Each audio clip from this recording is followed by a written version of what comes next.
Udayan school কেন্দ্রে এখন পর্যন্ত 16% ভোট পড়েছে। এই তথ্যটি আমাকে নিশ্চিত করেছেন। আপনি জানেন যে অধ্যাপক ডক্টর জসিমউদ্দিনের নেতৃত্বে 10 সদস্যের নির্বাচন কমিশন রয়েছে। সেই কমিশনেরই অন্যতম সদস্য ঢাকা বিশ্ববিদ্যালয়ের গণযোগাযোগ ও সাংবাদিকতা বিভাগের অধ্যাপক এস.এম. শামীম রেজা। তিনি বলছেন যে এখন পর্যন্ত যারা ভোট দিচ্ছেন তারা বেশিরভাগই বিশ্ববিদ্যালয়ের আবাসিক শিক্ষার্থী। এই সংখ্যাটি লাস্ট 2 ঘন্টায় 16 হলেও এটি 60 থেকে 70% উঠে যাবে দুপুরের পরে। অর্থাৎ যারা ঢাকার আশপাশে বিভিন্ন ম্যাচে হলে বা বাসায় অবস্থান করছেন তারা এখনও আসা শুরু করেনি। আমি আপনাকে জানিয়ে রাখি যে আজকে হচ্ছে শাটল বাসের ব্যবস্থা করা হয়েছে বিশ্ববিদ্যালয়ে। এছাড়া ঢাকার বিভিন্ন প্রান্ত থেকে শিক্ষার্থীদের জন্য যে গণপরিবহন বরাদ্দ থাকে আজকে পরিমাণে সেটি বাড়ানো হয়েছে। এই কারণে দুপুরের পরেই ভিড় বাড়বে বলে আমাদেরকে নিশ্চিত করা হয়েছে।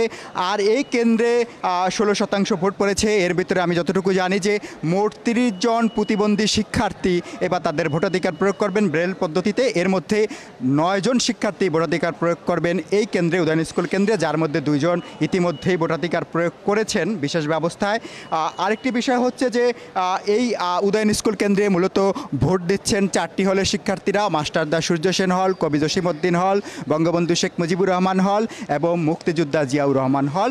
আর এই 4টি হলের আবাসিক শিক্ষার্থী হিসাবে এই কেন্দ্রে এরই মধ্যে ভোট দিয়েছেন ছাত্র শিবির সমর্থিত প্যানেলের বিপি প্রার্থী আবু সাদিক কায়েম এবং জিএস প্রার্থী এস.এম. ফরহাদ হোসেন।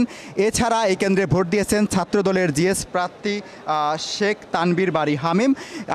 অন্যদিকে ছাত্রদলের বিপি প্রার্থী আবিদুল ইসলাম খান, তিনিও এই কেন্দ্রের ভোটার। যদিও তিনি সকালে ভোট শুরুর কিছুক্ষণ আগে এই কেন্দ্রটি পরিদর্শন করে গিয়েছেন, তিনি তার ভোট এখনও দেননি। আমরা যতটুকু জানি যে 10:30 থেকে 11টার মধ্যে তিনি ভোট দিতে আবার এই কেন্দ্রে আসবেন। আরেকটি বিষয় হচ্ছে যে আচরণবিধি লঙ্ঘন নিয়ে নানা অভিযোগ, পাল্টা অভিযোগ আমরা সকাল থেকেই শুনতে পাচ্ছি। এই কারণে কিছুটা উত্তপ্ত পরিবেশ বিরাজ করছে এই ডাকসু নির্বাচনকে কেন্দ্র করে। আমরা শুনেছি যে ইসলামী আন্দোলন বাংলাদেশের যে ছাত্র সংগঠন ইসলামী ছাত্র আন্দোলন, তাদের যে পুলিং এজেন্ট ইউনিভার্সিটির ল্যাবরেটরি স্কুল অ্যান্ড কলেজ কেন্দ্র থেকে বের করে দেওয়া হয়েছে। এই অভিযোগটি করেছেন শিবিরের জিএস প্রার্থী এস.এম. ফরহাদ হোসেন। এই বিষয়ে নির্বাচন কমিশন বা বিশ্ববিদ্যালয় প্রশাসন নির্বিকার বলেও দাবি করেছেন এস.এম. ফরহাদ। আরেকটি বিষয় হচ্ছে যে আপনাকে আমি যেটি জানিয়ে রাখি সেটি হচ্ছে যে আবিদুল ইসলাম খান, যিনি ছাত্রদলের বিপি প্রার্থী, তার বিরুদ্ধে আচরণবিধি লঙ্ঘনের মারাত্মক অভিযোগ আনা হয়েছে। সেই অভিযোগে বলা হয়েছে যে তিনি শারীরিক শিক্ষা কেন্দ্রে তিনি প্রবেশ করেছেন। তিনি উদয়ন স্কুল কেন্দ্রের ভোটার, কিন্তু তিনি শারীরিক শিক্ষা কেন্দ্রে প্রবেশ করে তিনি আচরণবিধি ভঙ্গ করেছেন। তবে এ বিষয়ে টিএসসিতে আবিদুল ইসলাম খান পরিষ্কার ভাষায় জানিয়ে দিয়েছেন যে তিনি ওই কেন্দ্রে রিটার্নিং কর্মকর্তার অনুমতি নিয়েই তিনি কেন্দ্রে প্রবেশ করেছেন, সুতরাং এখানে আচরণবিধি লঙ্ঘন হয়েছে বলে তিনি কিছু মনে করেন না।